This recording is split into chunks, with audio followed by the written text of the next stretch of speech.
इस चीज पे तो पूरा वेस्ट एंजॉय कर रहा था कि चाइना और इंडिया की लड़ाई हो रही है। तो अब पूरा वेस्ट रो रहा होगा। अब पूरा वेस्ट रो रहा होगा। अब उन्होंने अपना हमसाया नहीं बदल सकता बदकिस्मती से। बेसिकली हम एक इरिटेटिंग कंट्री है उनके लिए। पाकिस्तान को ब्रिक्स का क्या, पाकिस्तान को किसी चीज का भी मेंबर बना दे, मेंबर होने से थोड़ी अहमियत होती है। मेंबर तो इस टाइम इथियोपिया भी है ब्रिक्स का, उसने क्या कोई अचीवमेंट हासिल कर ली। इंडिया को आप इस टाइम पूरी दुनिया की फॉरेन पॉलिसी से निकाल ही नहीं सकते। अगर आप इंडिया को निकाल दें तो फॉरेन पॉलिसी एग्जिस्ट ही नहीं करती।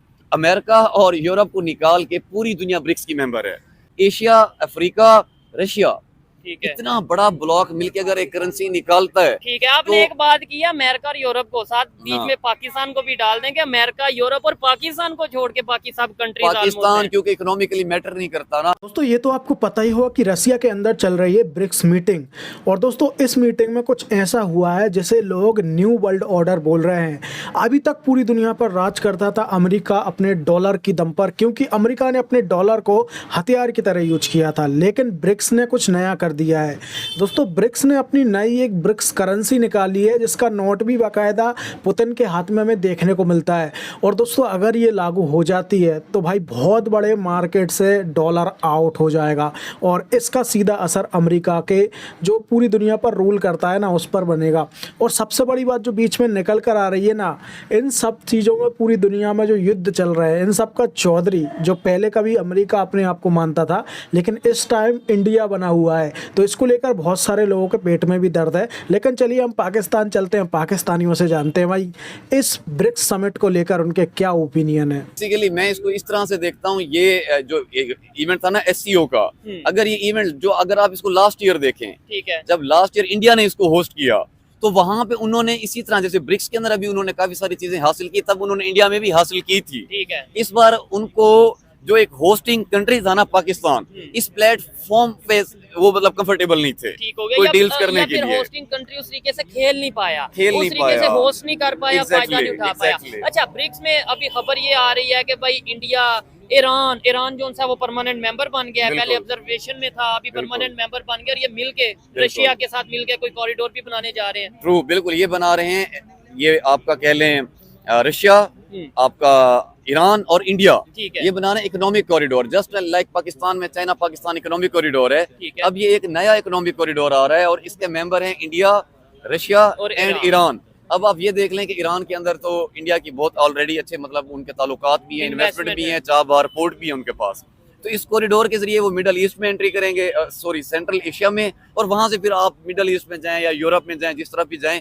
तो बेसिकली उन्होंने अपना इकोनॉमिक कॉरिडोर को मजीद एक बड़े पैमाने पे इसको हासिल कर लिया है, इसको इवेंट के जरिए। ठीक हो गया। अब उधर भाई पाकिस्तान देखें, अगर नेबर कंट्री ईरान है, अब उस तरीके से जाहिर बात है उनकी जो इकोनॉमिक टाइज हैं वो इंडिया के साथ ज्यादा बेहतर हो जाएगी। अफगानिस्तान की में बहुत ज्यादा इन्वेस्टमेंट है इंडिया की। पाकिस्तान आइसोलेट होता नजर नहीं आ रहा जैसे इंडिया के हाथों, मतलब अगर देखा जाए तो ईरान, अफगानिस्तान, जितने भी के कंट्रीज हैं इंडिया से रिलेशन, इवन चाइना, अब तो मतलब हम ये भी नहीं कह सकते, पहले तो ये कहते थे जो भी है चाइना ही अकेला भारी हमारे लिए बड़ा है कि हमारा दोस्त है, आयरन फ्रेंड है। वो भी देखें, वो भी इंडिया के साथ, वो भी समझ गया कि इस टाइम इंडिया को नाराज करना बेवकूफी है। देखें, इसके अंदर मैं दो चीजें कहूंगा। पाकिस्तान आइसोलेट इंडिया की वजह से नहीं हुआ, हालांकि इस ब्रिक्स के इवेंट के अंदर भी इंडिया ने फिर वही स्टेटमेंट की कि मतलब हम टेररिज्म को लेके, जहाँ पे टेररिज्म होगा उसके मतलब अगेंस्ट नहीं होगा। इस तरह से बेसिकली हिट तो वो पाकिस्तान को कर रहे होते हैं। अच्छा। लेकिन पाकिस्तान अपनी गलतियों की वजह से आइसोलेट हुआ है। अच्छा। अब आप ये देख लें, ब्रिक्स के अंदर दुनिया का गया गुजरा मुल्क इथियोपिया भी है। हाँ। जहाँ पाकिस्तान को भी ऑन अराइवल वीजा मिल जाता है। मतलब पाकिस्तान को 8 मुल्क है जो ऑन अराइवल वीजा देते हैं, जिनमें से ये इथियोपिया भी है। इथियोपिया जैसा मेंबर भी ब्रिक्स का मेंबर है, जबकि पाकिस्तान ने अर्जी भी डाली तो उसको ब्रिक्स ने उसको एक्सेप्ट नहीं किया। तो पाकिस्तान, मैंने एक जो चीज समझी है ना, मुल्क चाहे अब पैलेस्टीन जैसा मुल्क है इस टाइम दुनिया में, जो सबसे ज्यादा इस टाइम मैं कहता हूँ गुर्बत का शिकार होगा, क्राइसिस है, कुछ भी नहीं है उनके पास, वो भी ब्रिक्स का मेंबर है। तो जो कंट्रीज ब्रिक्स के मेंबर हैं उनके लिए एक कंडीशन कंफर्म है, जो चीज मैं समझाऊं, कि वो सोवरन हो। ठीक है। जैसा कि मैंने अपने लास्ट इंटरव्यू में कहा, वो कंट्रीज जिनकी फॉरेन पॉलिसी बाहर के मुल्क से डिक्टेट नहीं होती, वो ब्रिक्स के मेंबर हैं। पाकिस्तान अगर ब्रिक्स में भी जाता तो अमेरिका के थ्रू डिक्टेट नहीं, अमेरिका के थ्रू। अब अगर पाकिस्तान ब्रिक्स में भी जाता तो ब्रिक्स के अंदर एंटी वेस्ट तो नहीं है, लेकिन वो नॉन वेस्ट का 100% वो एलिमेंट एग्जिस्ट करता है ब्रिक्स के अंदर। वो हम आगे आते हैं कि कैसे, जिस तरह उन्होंने अब करेंसी की तरफ लेके जा रहे हैं, इसराइल को लेके मामलात हुए हैं, डी डॉलराइजेशन के मामलात हैं। ठीक है, ये अमेरिका आपको नहीं लगता ऐसी सिचुएशन में परेशान आ रहा होगा, या इवन आने वाले टाइम में मजीद परेशान हो सकता है? जैसे आपने करेंसी की बात की है कि अब ट्रेड डॉलर की बजाय इनके जो कंट्रीज हैं, ग्रुप है इस कंट्री के आपस में होगी, लोकल करेंसी में होगी। मैं इस पे भी जवाब देता हूँ, पहले मैं पिछले वाले सवाल का हल्का सा कंप्लीट जवाब दे देता हूँ। एक तो ये हो गया पाकिस्तान की अपनी नाअहली है, क्योंकि वो अपने आप को इंटरनेशनल प्लेटफॉर्म पे सुरखरू कर ही नहीं पाता, मनवा ही नहीं पाता। और दूसरा सवाल आपने किया था कि अब ईरान इंडिया के साथ अच्छे रिलेशन, तो हमारे पास तो एक बच्चा कुछ चाइना ही था ना, जिसका हम कहते थे चलो बड़ा फ्रेंडली कंट्री है, अब वो भी इंडिया के पास चला गया। ठीक है, तो इसके अंदर मैंने आपको हमारे लास्ट व्लॉग में भी कह दिया था कि मे अल्लाह फॉरबिड अगर आज भी वार हो जाती है तो इंडिया को जो कंट्री, मुस्लिम कंट्री जो सबसे पहले सपोर्ट करेगा वो ईरान है। तब आपके लिए ये बात बड़ी हैरान कुन थी, हाँ तब आपके लिए बात बड़ी हैरान कुन थी कि ईरान तो हमारा वो मतलब कंट्री है, मुस्लिम कंट्री। तो मैंने कहा था नहीं, वो इंडिया को सपोर्ट करेगा। मेरी वो बात अब यहाँ पे और ज्यादा क्लियर हो गई है। अफ्रीका, एशिया, ठीक है, आपका यूरोप, आपका फिर ये वेस्ट हो गया, रशिया, ये ब्लॉक्स है ना आपके। ठीक है, अमेरिका और यूरोप को निकाल के पूरी दुनिया ब्रिक्स की मेंबर है। ठीक है, तो ये बड़ी इसमें अफ्रीका भी है, इसमें चाइना भी है, इसमें एशिया भी है। साफ ज़रा चाइना भी एशिया में आता है, एशिया, अफ्रीका, रशिया, ठीक है, इतना बड़ा ब्लॉक मिलके अगर एक करेंसी निकालता है। ठीक है, आपने एक बात की है अमेरिका और यूरोप को, साथ बीच में पाकिस्तान को भी डाल देंगे। अमेरिका, यूरोप और पाकिस्तान को छोड़ के बाकी सब कंट्रीज, पाकिस्तान क्योंकि इकोनॉमिकली मैटर नहीं करता ना, कितनी कोई इकोनॉमी होगी हमारी, $1 ट्रिलियन की होगी। फिर भी दुनिया का 5वीं बड़ी आबादी है, ऐसा ना करें। देखें, इकोनॉमी बेशक नहीं है, लेकिन आज भी ये नहीं मैं कह सकता कि भाई पाकिस्तान की उस तरह वर्थ ही नहीं है। आज भी अगर पाकिस्तान की फॉरेन पॉलिसी क्लियर हो जाए, बेहतर हो जाए, तो आपको नहीं लगता पूरी दुनिया यहाँ पे आके इन्वेस्ट करना चाहेगी, रिलेशन बेहतर करना चाहेगी? इसमें तो कोई शक नहीं, लेकिन अगर वैसा फ्रेंडली एनवायरनमेंट प्रोवाइड किया जाए, जो कि ताक़यामत नहीं प्रोवाइड किया जाएगा। रही बात पाकिस्तान की वर्थ की, मैं कहता हूँ अगर क़यामत भी आ जाए, जो वर्थ पाकिस्तान की है ना, वो डे बाय डे बढ़नी है। अच्छा। अभी मौजूदा जो डेवलपमेंट ब्रिक्स के अंदर हुई है, उसके अंदर पाकिस्तान को ना चाहते हुए फायदा हो गया है। कैसे? वो इस तरह से, अब आप देख लें, जब ये इकोनॉमिक कॉरिडोर बनने जा रहा है, रशिया, ईरान और इसका चाइना का, ठीक है, ये इंडिया का, ईरान का, रशिया का इकोनॉमिक कॉरिडोर बना। अब ये चीज वेस्ट को पसंद नहीं आएगी। ठीक है, अच्छा, उसके बाद अगर डॉलराइजेशन आती है, ये चीज वेस्ट को पसंद नहीं आएगी। डी डॉलराइजेशन, अब ये वेस्ट को पसंद नहीं आएगी। आपकी मतलब बेसिकली जो भी ब्रिक्स की अचीवमेंट है वो वेस्ट के इंटरेस्ट के अगेंस्ट है। ठीक है, तो वो क्या करेंगे? वो डेफिनेटली हरगिज नहीं चाहेंगे। बट इस चीज में तो पूरा वेस्ट एंजॉय कर रहा था कि चाइना और इंडिया की लड़ाई हो रही है, तो अब पूरा वेस्ट रो रहा होगा। अब पूरा वेस्ट रो रहा होगा। अब उन्होंने साफ इस चीज को टैकल तो करना है। ठीक है, टैकल करने के लिए उनकी प्रॉक्सी कौन है इस खित्ते के अंदर, जो इंडिया को भी प्रॉब्लम क्रिएट कर सके और चाइना को भी? वो पाकिस्तान ही है। या हम ईरान को भी प्रॉब्लम क्रिएट कर सकते हैं, क्योंकि हम ही एक वाहिद कंट्री है ना जो कि इनके साथ बॉर्डर शेयर करते हैं। ठीक है, तो खित्ते के अंदर अगर जियोपॉलिटिकली देखा जाए तो हमारी इंपॉर्टेंस इसलिए बढ़ गया, वेस्ट हम पे डिपेंडेंट होगा। नहीं, इसमें तो नेगेटिव पॉइंट पे देखा जाए तो इंपॉर्टेंस बढ़ गई, नेगेटिवली ही होगी ना। यानी कि हमारा फिर काम ही ये रह गया कि भाई लेट्स सपोज अगर दो कोई है। कंट्रीज के दरमियान जंग है तो हमें यूज किया जाए, हमारा ये कोई इंपॉर्टेंस ना, ये वक्ती फायदा हुआ, यानी डॉलर दो, पैसे दो, काम करवाओ, बात। हाँ, लास्ट टाइम भी मैंने कहा था कि पाकिस्तान में इंडस्ट्रियलाइजेशन तो है नहीं। ठीक है, इस तरह का कोई अब मैंने ये लास्ट व्लॉग में, सेकंड लास्ट व्लॉग में ये बात कह चुका हुआ हूँ कि जब भी आपकी ये यूएसएसआर वार हुई, हमने अपनी फौज दी वहां पे, मतलब हमने वार की अगेंस्ट रशिया, यूएसएसआर को तोड़ने में अफगानिस्तान को हेल्प की।